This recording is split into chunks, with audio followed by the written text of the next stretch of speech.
Abra sua Bíblia comigo no livro do profeta Isaías, no capítulo 8. Nós vamos ler do verso 11 até o capítulo 9, verso 7. Nós estamos já caminhando para o final da exposição dessa primeira parte do livro do profeta Isaías. Como mencionamos no princípio das exposições, nós exporíamos o texto dividido em blocos. Então, a primeira parte do nosso tempo nós dedicaríamos em expor os capítulos de 1 até o capítulo 12, fazendo pausas, expondo livros menores ou trechos menores das Escrituras, para que a exposição do texto de Isaías não se torne cansativa, visto que é um livro bastante extenso.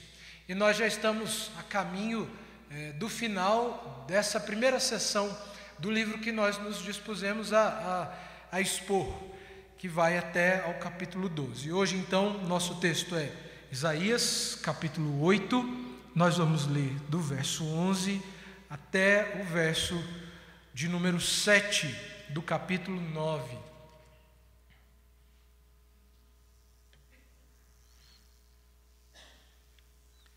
O texto diz da seguinte forma: Isaías capítulo 8, verso 11 até ao capítulo 9, verso 7. Porque assim o Senhor me disse, tendo forte a mão sobre mim, e me advertiu que não andasse pelo caminho deste povo, dizendo: não chameis conjuração a tudo quanto esse povo chama conjuração. Não temeis o que ele teme, nem tomeis isso por temível. Ao Senhor dos exércitos, a Ele santificai. Seja Ele o vosso temor, seja Ele o vosso espanto.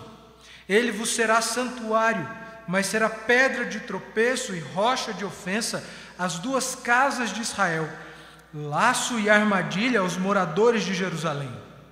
Muitos dentre eles tropeçarão e cairão, serão quebrantados, enlaçados e presos. Resguarda o testemunho, sela a lei no coração dos meus discípulos. Esperarei no Senhor, que esconde o seu rosto da casa de Jacó, e a ele aguardarei. Eis-me aqui e os filhos que o Senhor me deu, para sinais e para maravilhas em Israel, da parte do Senhor dos exércitos, que habita no monte Sião. Quando vos disserem: consultai os necromantes e os adivinhos, que chilreiam e murmuram, acaso não consultará o povo ao seu Deus? A favor dos vivos se consultarão os mortos? A lei e ao testemunho, se eles não falarem desta maneira, jamais verão a alva. Passarão pela terra duramente oprimidos e famintos. E será que quando tiverem fome, enfurecendo-se, amaldiçoarão ao seu rei e ao seu Deus? Olhando para cima, olharão para a terra, e eis aí angústia, escuridão e sombras de ansiedade, e serão lançados para densas trevas. Mas para a terra que está aflita, não continuará a obscuridade. Deus, nos primeiros tempos, tornou desprezível a terra de Zebulon e a terra de Naftali, mas nos últimos tornará glorioso o caminho do mar, além do Jordão, Galiléia dos gentios. O povo que andava em trevas viu grande luz, e aos que viviam em região de sombra da morte, resplandeceu-lhes a luz.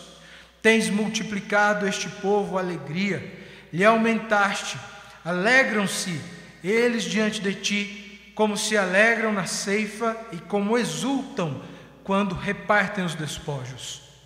Porque tu quebraste o jugo que pesava sobre eles, a vara que lhes feria os ombros, o cetro do seu opressor, como no dia dos midianitas. Porque toda bota com que anda o guerreiro no tumulto da batalha, e toda veste revolvida em sangue serão queimadas, servirão de pasto ao fogo. Porque um menino nos nasceu, um filho se nos deu, o governo está sobre os seus ombros, e o seu nome será Maravilhoso Conselheiro, Deus Forte, Pai da Eternidade, príncipe da paz, para que se aumente o seu governo e venha paz sem fim sobre o trono de Davi e sobre o seu reino, para o estabelecer e o firmar, mediante o juízo e a justiça, desde agora e para sempre. O zelo do Senhor dos Exércitos fará isso. Vamos orar, pedindo a Deus que nos abençoe nesse momento onde nós vamos meditar na sua palavra. Feche seus olhos, ore comigo. Senhor, meu Deus, Pai Celestial, nós nos colocamos diante de Ti nesta noite, nesse momento específico do culto, onde nós vamos ouvir a mensagem do Senhor, a pregação da palavra, a exposição do texto bíblico, e a nossa oração, ó Deus Santo, é que o Senhor nos abençoe. Esse é nosso desejo, Pai, esse é nosso pedido. Pedimos ao Senhor que abençoe as nossas vidas, dando-nos neste momento entendimento acerca daquilo que o texto nos ensina. E assim, ó Deus, o Teu Espírito possa aplicar cada conhecimento dessa passagem em nosso coração, guiando-nos a uma vida de temor ao Senhor, de zelo pela Sua palavra e de fé. Ajuda-nos, ó Deus, a prestarmos nesse momento de culto atenção à Sua palavra. Desvia, ó Deus, o nosso pensamento de qualquer coisa que neste instante não esteja associada à palavra do Senhor e à pregação que iremos ouvir. Que o Senhor, nesse momento, de maneira graciosa, possa nos conduzir à verdade, que é a Sua palavra e que está em Cristo Jesus. E que a partir dela possamos nos aproximar de Ti. Quebranta nosso coração, abençoa-nos nesta noite, onde nós iremos ouvir a Sua palavra. E que nada além da verdade do Senhor e das Escrituras seja dito aqui nessa noite. É em nome de Seu Filho amado, Cristo Jesus, que nós oramos. Amém. Em tempos de crise, em tempos de luta, em quem nós depositamos a nossa esperança? Em quem nós colocamos a nossa confiança? Muitas pessoas recorrem a elementos externos ou elementos físicos. Nos dias em que o nosso país vive, as pessoas depositam a sua esperança de dias melhores em um determinado partido político ou em outro, numa determinada perspectiva social ou em outra. Isso quando se trata unicamente de crise social.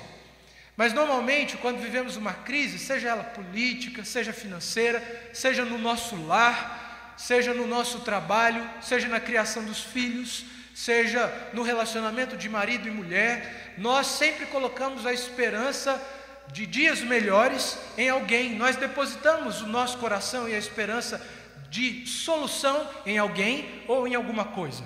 Se você vive uma crise no seu casamento, talvez você coloque a sua esperança de resolução para o seu problema em determinadas táticas ou métodos de restauração do seu relacionamento. O fato é, todos nós colocamos a nossa esperança em alguém ou em alguma coisa quando as dificuldades batem à nossa porta, quando as ameaças nos cercam, sejam elas em que área for. Quando nós olhamos o texto das Escrituras, principalmente o texto de Isaías, que nós temos meditado, e o texto anterior, a partir do capítulo 7, quando o texto nos fala sobre uma promessa de Deus que havia sido dada a Acás, dando a ele esperança de libertação de dois povos, Síria e Efraim. Deus havia dito a Acás que o libertaria das mãos de seus inimigos. Mas se nós olharmos do texto bíblico, vamos perceber que Acás não crê e não deposita a sua confiança de libertação no Senhor, e o contexto histórico vai nos mostrar que Acás deposita a sua confiança de libertação no rei da Assíria, povo quem o próprio Deus iria usar posteriormente como um opressor da sua própria nação. Tendo em vista que o povo, e principalmente seu líder, Acás, não colocaram a esperança da libertação em Deus e na própria promessa e na palavra de Deus, mas colocaram a sua esperança num libertador físico, fazendo assim aliança política com outras nações. O texto das Escrituras, a partir disso no capítulo 7, quando nós olhamos a partir do verso 10, nós podemos ver que, em certo sentido, Deus conhecia a fragilidade da fé de Acaz e propõe a ele um sinal de que a palavra de Deus certamente se cumpriria, tendo em vista ser ela uma palavra divina e não meramente a palavra do profeta Isaías como homem, mas o sinal certificaria que a promessa de libertação havia sido dada pelo próprio Deus.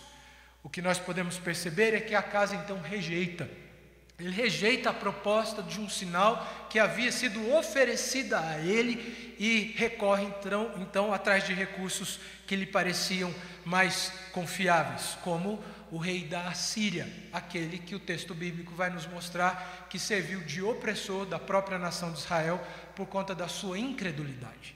Mas o texto bíblico nos mostra que mesmo assim, Deus providenciaria um sinal para certificar que a sua palavra é verdadeira e que Ele é Deus que libertaria o seu povo das mãos de seus inimigos. De fato, Judá não padeceu nas mãos de Síria e Efraim, tendo sido libertas pelo próprio Senhor. Mas mesmo Deus havendo prometido a eles uma libertação dessas duas nações, o texto bíblico nos mostra que por conta da rejeição deles, Deus iria suscitar um inimigo ainda maior. Se você olhar o capítulo 7, verso 17, verso 16 e verso 17, você pode perceber a promessa de juízo de Deus sobre a nação de Judá por conta da sua incredulidade. O texto diz: na verdade, antes que este menino saiba desprezar o mal e escolher o bem, será desamparada a terra ante cujos dois reis tu tremes de medo, mas o Senhor fará vir sobre ti, sobre o teu povo e sobre a casa de teu pai, por intermédio do rei da Assíria, dias tais, quais nunca vieram desde o dia em que Efraim se separou de Judá. Deus iria libertar Judá das mãos de um inimigo menor, mas por conta da sua incredulidade e rebelião, o Senhor suscitaria um inimigo maior que oprimiria Judá por conta da sua incredulidade e porque haviam abandonado o Senhor, mesmo Deus tendo prometido a eles a libertação do juízo daquelas duas nações, ou da opressão daquelas duas nações. O sinal que o próprio Deus providencia, e nós vimos então isso no capítulo 7, era o sinal que viria a partir de um menino, e o texto nos diz que esse menino se chamaria Emanuel.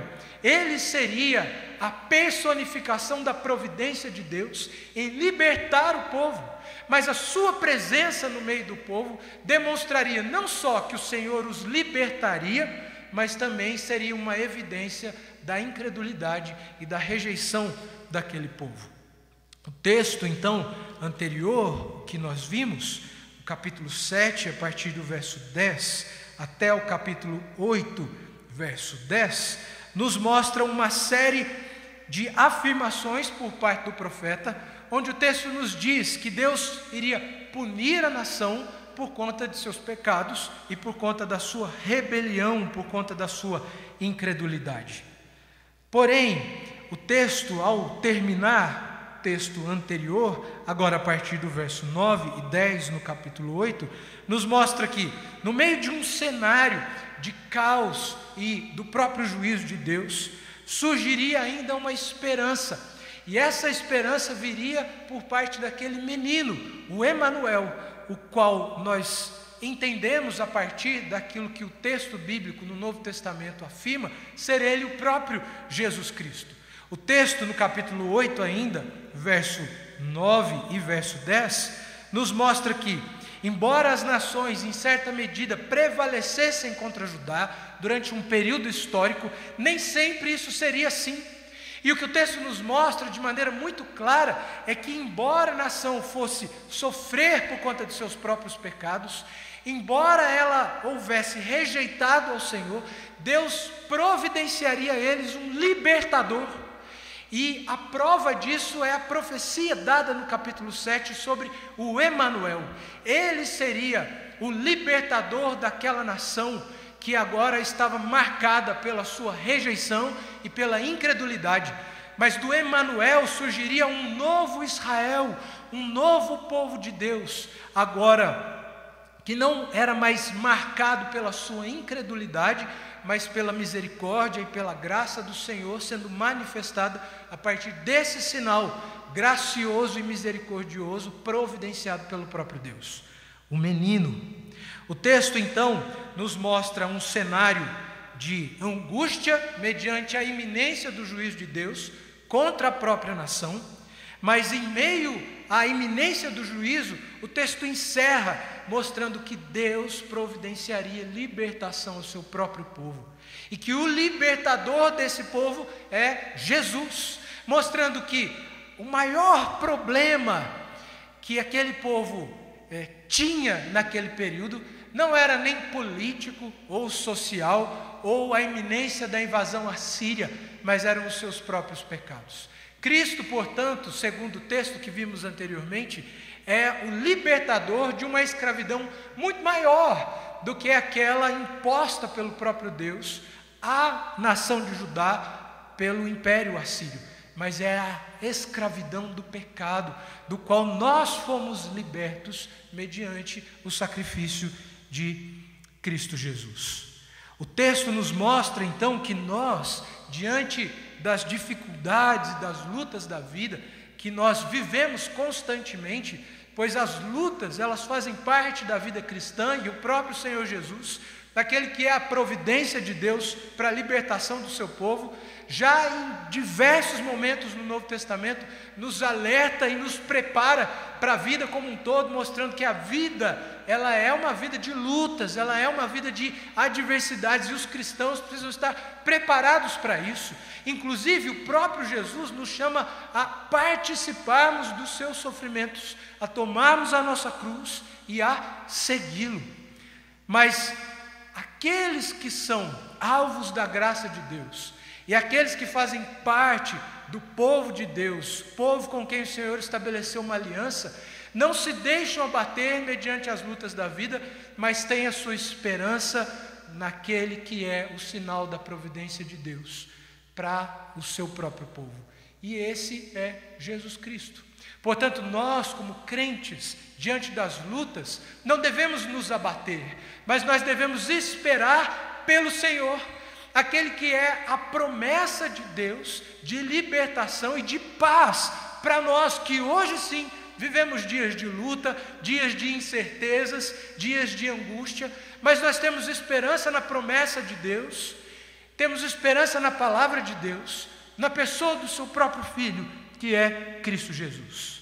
O decorrer do texto que lemos, a nossa passagem então, capítulo 8, do verso 11 até o verso 9 e 7, em certo sentido nos mostra um contraste entre aqueles que então esperam pelo Senhor e confiam no Senhor, e aqueles que o rejeitam e não confiam na sua palavra. O texto então nos mostra contrastes aos quais nós devemos estar atentos, tendo em vista o período de apostasia no qual nós vivemos. As pessoas têm de fato abandonado ao Senhor e colocado a esperança do seu coração em qualquer coisa, em qualquer pessoa, mas têm se esquecido do Senhor. O texto nos alerta então quanto às consequências para aqueles que desprezam a Deus e a sua palavra e colocam a sua esperança em homens ou em perspectivas místicas ou em suas próprias forças e habilidade de resolver os seus próprios problemas. O que o texto nos mostra é que esses que desprezam a Deus e a sua palavra irão de mal a pior. Mas aqueles que esperam no Senhor e esperam pelo Senhor têm a certeza de paz garantida pela palavra de Deus na pessoa de seu próprio Filho. O texto então começa para nós como uma advertência ou um alerta em relação à postura que nós não devemos adotar. O texto nos fala então no princípio a respeito de uma multidão que não deve ser seguida. E olhe o texto no versículo 11, como claramente o Senhor adverte ao próprio profeta quanto àqueles que o haviam rejeitado. Eles não temiam a Deus, e eles não esperavam em Deus. e eles não confiavam em Deus, e isso fica evidente a partir do seu próprio líder, tendo em vista que Acaz não era um homem diferente da nação, como nós vimos nos textos anteriores. Acaz não era um vilão e o povo eram apenas oprimidos, mas Acaz representava aquilo que o próprio povo era, corrupto e incrédulo.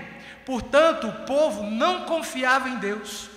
O povo de Judá havia se rebelado contra o Senhor. Este era o caminho do povo.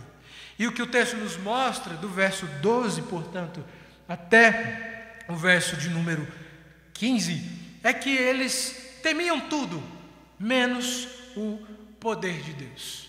Eles temiam aos imperadores e aos reis das outras nações, tinham neles uma ameaça, temiam a esses reis, mas não temiam ao próprio Deus.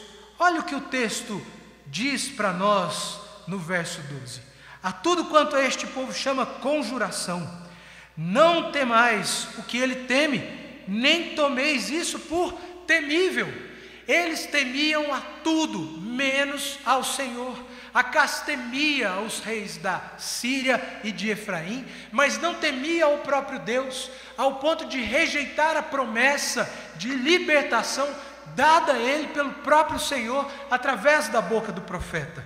Aquilo que o texto nos orienta, então, a partir da exortação do próprio Deus ao profeta é: teme, portanto, a Deus. Não tema aos reis, não tema aos homens, mas teme a Deus. E as Escrituras nos mostram claramente sobre aquele a quem devemos temer. E ela diz: não teme o homem ou aquele que pode matar o corpo, mas teme aquele que, além de matar o corpo, pode matar a alma e lançá-la no inferno. E esse é Deus. Devemos então temer aquele que é o detentor de toda a autoridade, e esse é o Senhor. Ele é o objeto do nosso temor, é a Ele que nós devemos temer. E este é o alerta do próprio Deus à nação e ao profeta. Eles não apenas temiam a tudo e menos o poder de Deus, mas eles também acreditavam em qualquer coisa, menos em Deus. Veja o texto dos versos 19 a 20, quando a passagem nos mostra o quanto esses homens eram místicos, o quanto eles eram pagãos nas suas práticas, apesar de serem judeus, o povo de Deus com quem o Senhor havia estabelecido um pacto, mas eram místicos, haviam abandonado o Senhor, porém abraçavam a qualquer misticismo que lhes pudesse favorecer de alguma forma.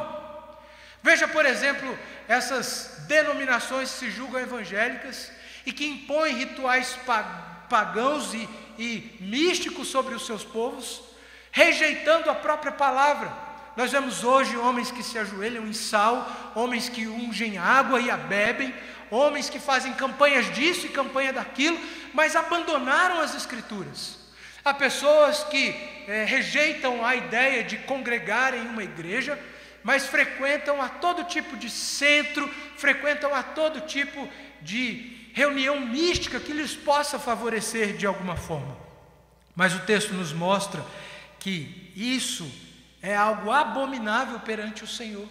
O texto no Novo Testamento nos mostra que uma fé que agrega à mensagem pregada pelos profetas e pelo próprio Jesus elementos externos é nada mais, nada menos do que ateísmo.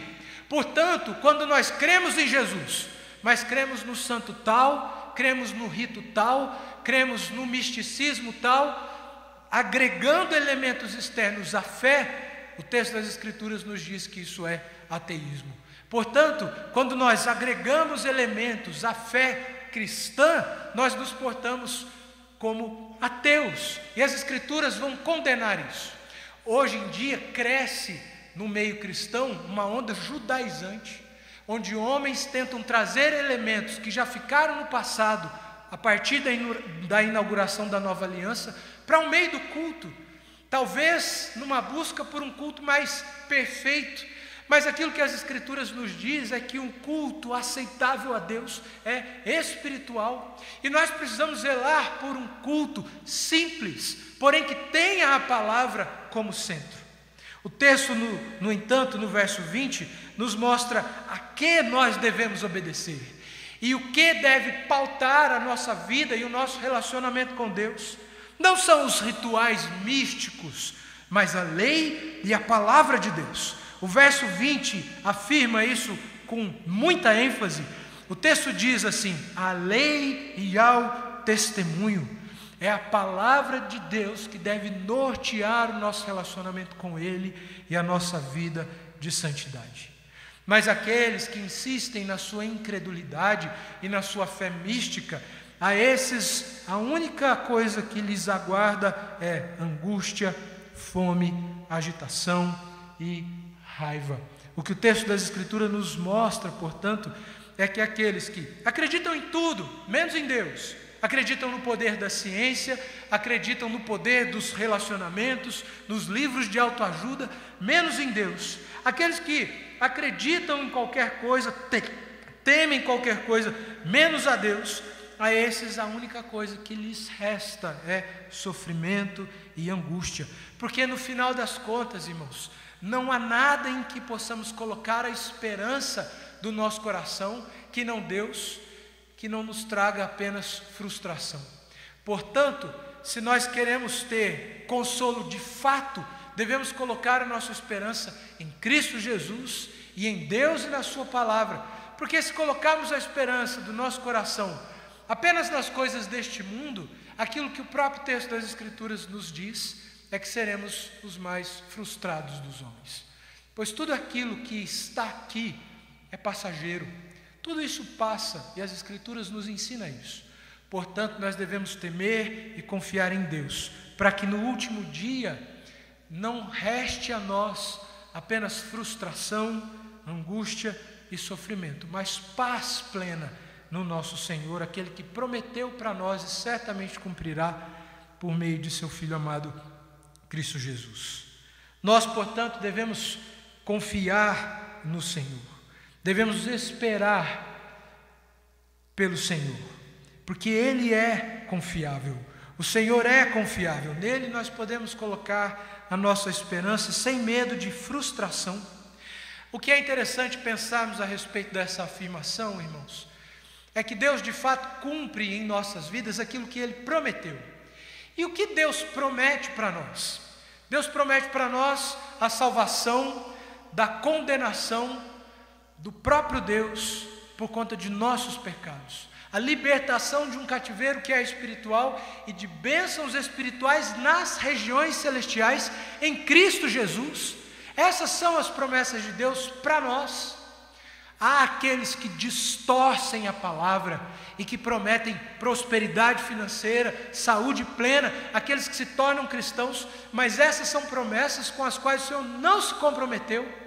Não há compromisso do Senhor em nos tornar ricos, não há compromisso do Senhor em nos dar saúde plena, mas nós podemos sim sermos pobres, porém salvos em Cristo. Nós podemos sim termos uma saúde debilitada, porém o coração cheio de esperança em Cristo Jesus. Portanto, nós devemos entender quais são as promessas do Senhor para a vida dos crentes. As promessas do Senhor para a vida dos crentes são de bênçãos espirituais nas regiões celestiais em Cristo Jesus. E é com essas bênçãos que o Senhor se compromete conosco. E é quando colocamos o nosso coração nessas bênçãos, é que nós podemos ter paz e esperança, mesmo diante de situações difíceis. Quando nós colocamos as nossas esperanças nas situações ou nas circunstâncias, quando as dificuldades baterem à nossa porta, o que nos resta é desespero. Mas aquele que alicerça a sua fé na mensagem da graça e do Evangelho, mesmo diante de lutas, tem paz em seu coração. Mesmo diante da morte, tem a esperança da salvação em Cristo Jesus. Mesmo diante da iminência da própria morte ou da morte de um ente querido, tem paz, porque descansa na graça de Cristo Jesus. Porque colocou de fato a sua esperança naquele que pode nos dar salvação e aplacar as nossas angústias mediante as promessas da graça, mediante as promessas feitas por Deus em Cristo Jesus. Mas o texto ele nos mostra algumas evidências pelas quais nós podemos crer no Senhor e confiar nele. O texto, nos versos 16 até o verso 18, nos mostra que Deus revela e confirma os seus planos. E nós podemos ver isso nessa passagem a partir do relato do profeta acerca dos filhos que Deus havia providenciado a ele, como um sinal da palavra de Deus e da fidelidade do Senhor em relação à sua palavra. Isaías tinha 2 filhos, segundo o texto bíblico. Um se chamava Um Resto Volverá, e o outro se chamava Rápido Despojo, Presa Segura. Ambos os filhos apontavam para a iminência do cumprimento das palavras do Senhor sobre a nação. Portanto, quando Isaías faz menção de seus filhos nessa passagem, ele está afirmando que o Senhor é aquele que revela os seus propósitos e confirma os seus planos.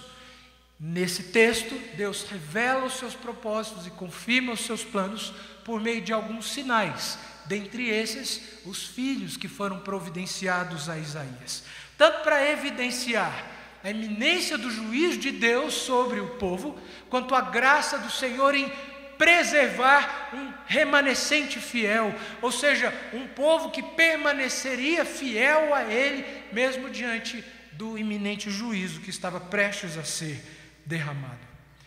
Mas nós podemos confiar também no Senhor, não apenas porque Ele revela e confirma os seus planos, mas porque Ele também é aquele que faz brilhar a sua luz, mesmo na escuridão.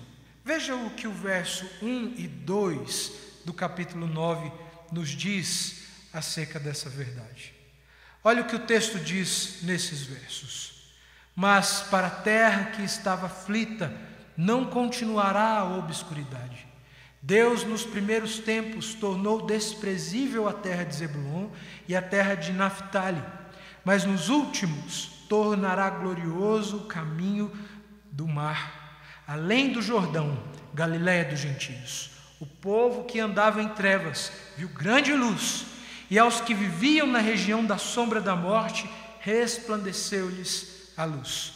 David Jackman, pastor reformado da igreja anglicana na Inglaterra, faz a seguinte afirmação quanto a esses versos: Zebulon e Naftali são as áreas das tribos do norte na região de Gileade, que suportou o peso da invasão do exército, portanto, Galiléia dos gentios. Então, este é o lugar onde as trevas e as sombras da morte estão no mais profundo, mas nessa mesma área, a grande luz brilha, como derrota é ligada à vitória, e como opressão e guerra dão caminho para a liberdade e paz. Esta será uma intervenção divina direta da parte do próprio Deus. E a continuidade do texto vai nos mostrar que essa intervenção de Deus, para que resplandecesse a sua luz onde havia trevas por conta da invasão de nações inimigas, ela seria personificada na pessoa do próprio Filho. O que o texto nos mostra, ainda no capítulo 9, nos versos 3 a 5, é um contraste. É um contraste entre aqueles que depositam a sua confiança e a sua esperança no Senhor e aqueles que rejeitam a sua palavra e confiam em suas próprias estratégias. Quando nós olhamos o verso 21 ao 22, podemos ver que há aqueles, o que resta é angústia, fome, agitação e raiva, porque desprezaram o Senhor. Mas aqueles que esperam pelo Senhor e confiam a Ele a esperança de libertação, a esses o que lhes resta é aquilo que lhes está reservado, é alegria, libertação e paz. É isso que nós podemos encontrar em Deus, quando nós colocamos a esperança da nossa salvação e da libertação do cativeiro do pecado, quando nós colocamos a nossa esperança em Cristo Jesus. O que toma conta de nosso coração, por meio da providência do Senhor, é alegria e paz. porque por meio da providência e da intervenção direta de Deus, nós recebemos libertação de um cativeiro que é muito maior do que aquele que Judá sofre, ou seja, o cativeiro assírio. Mas fomos libertos do cativeiro do pecado por meio da providência divina manifestada em Cristo Jesus. O que o texto nos mostra então agora a partir do final da passagem, verso 6 até o verso 7, é que essa intervenção, ela claramente é por meio do Emanuel, aquele menino que foi anunciado no capítulo 7, e que seria o sinal da presença de Deus no meio do seu povo, providenciando ao seu povo libertação, paz e alegria.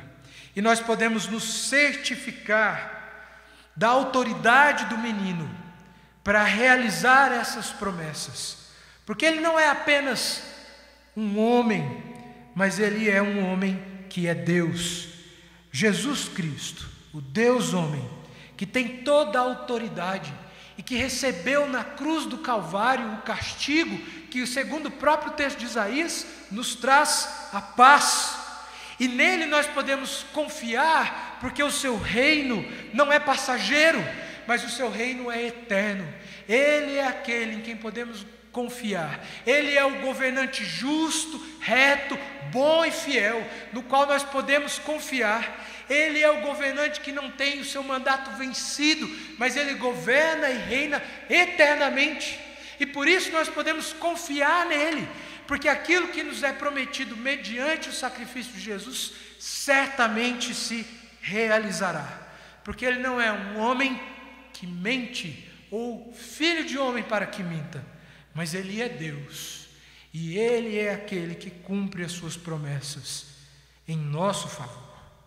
O texto das Escrituras nos mostra então que, mesmo diante da iminência do juízo de Deus sobre o povo que havia se portado de maneira incrédula e rebelde, há a promessa de esperança e paz, não para aqueles que rejeitaram ao Senhor, porque o texto das Escrituras nos diz que Deus, ele é para nós um santuário, mas para aqueles que rejeitaram a sua palavra, assim como vimos no texto de Pedro, ele é pedra de tropeço. Deus, portanto, para aqueles que o rejeitam, é juízo. Deus age contra aqueles que o rejeitam e não em favor daqueles que o rejeitam. Mas aqueles que confiam em Deus e colocam a sua esperança em Cristo Jesus, têm certamente nele um abrigo e um refúgio. Há, portanto, irmãos, algumas aplicações que nós podemos fazer ainda mais acerca desses versos nos quais nós meditamos. E o primeiro deles que eu gostaria de ressaltar é quanto ao nosso relacionamento de fé com a palavra de Deus. O que o texto das Escrituras nos mostra é que nós devemos estar firmes, portanto, na lei e no testemunho, na palavra de Deus. Nós não devemos depositar a nossa confiança em qualquer outra fonte de autoridade ou normativa que vai guiar as nossas vidas e o nosso relacionamento com Deus. Mas nós devemos crer, portanto, é na sua palavra, é nas suas promessas. E as promessas de Deus para o seu povo estão registradas nas Escrituras. Se nós queremos conhecer a Deus e aquilo que Ele tem reservado para nós, nós, portanto, devemos depositar a nossa confiança na palavra, devemos crer na palavra. Houve juízo de Deus contra Judá, porque eles rejeitaram as promessas de Deus, porque eles rejeitaram a palavra de Deus. Portanto, aquilo a que o texto nos chama é a confiar nas Escrituras, naquilo que o texto promete da parte de Deus a nós, aqueles que esperam no Senhor. Nós devemos esperar, portanto, confiantemente, que o Senhor irá cumprir suas promessas em nossas vidas. Ele nos prometeu uma habitação celestial e Ele irá cumprir. Ele nos alertou quanto às dificuldades da vida, mas Ele nos disse que deveríamos, diante das lutas, ter bom ânimo, porque Ele é aquele que venceu o mundo, Ele é aquele que venceu a morte, Ele é aquele que triunfou sobre Satanás. Portanto, devemos confiar nele e na sua palavra. Não devemos buscar qualquer outra fonte de revelação, qualquer outra fonte de normatização ou de regra para as nossas vidas. Tudo aquilo que nós precisamos saber da parte de Deus está aqui. Você quer um sinal da parte de Deus para confiar nele? Nós já temos, é Cristo Jesus. Não precisamos de mais qualquer sinal, pois já temos em Cristo. Ele é o Emanuel, Ele se encarnou, Ele morreu e ressuscitou em nosso lugar, em nosso favor, para que gozássemos da esperança da redenção mediante o seu sacrifício. Portanto, nós não precisamos de outro sinal, senão aquele que já está revelado e registrado nas Escrituras, por meio da morte, da encarnação, da morte e da ressurreição de Cristo Jesus. Nós, portanto, devemos confiar a Ele, a nossa esperança, e ter nas Escrituras a fonte de norma e o padrão para as nossas vidas. Completando essa primeira aplicação, reitero que qualquer fonte alternativa da revelação é, portanto, totalmente rejeitada, uma vez que só leva à frustração. Nós vimos no texto quais foram as consequências para aqueles que buscaram outras fontes de segurança que não as promessas e a palavra do Senhor. Vimos que essas consequências foram angústia, raiva, agitação e fome. As pessoas, portanto, em muitos casos se frustram com Deus porque em algum momento depositaram a sua confiança não em Deus, mas em qualquer outra coisa. Mas aqueles que colocam de fato a sua confiança em Deus gozam de alegria, paz e libertação. A palavra de Deus é norma para nós, para a lei e para o testemunho, conforme o verso 20 do capítulo 8 nos diz. Sem essa palavra, sem as promessas de Deus, sem a confiança de que essas promessas se cumprirão nas nossas vidas, não pode haver luz na aurora, não há brilho nas trevas, não há luz na escuridão. Aquilo que traz luz para nós, diante das trevas nas quais nós podemos viver, das angústias, das aflições, das incertezas, é a palavra, e nós devemos confiar nela. Mais uma vez, afirmamos, portanto, que Deus é um santuário para o crente fiel, mas pedra de tropeço para os que o rejeitam. Concluindo, podemos afirmar que apesar do inevitável julgamento da cidade fiel, Deus tem grandes propósitos de salvação. Haverá juízo, irmãos, haverá juízo sobre a criação, mas há propósitos eternos de Deus para a redenção e para a salvação da sua própria criação, do homem por quem Ele enviou seu Filho para morrer. Haverá juízo, e nós precisamos não nos certificar disso, mas precisamos crer nisso.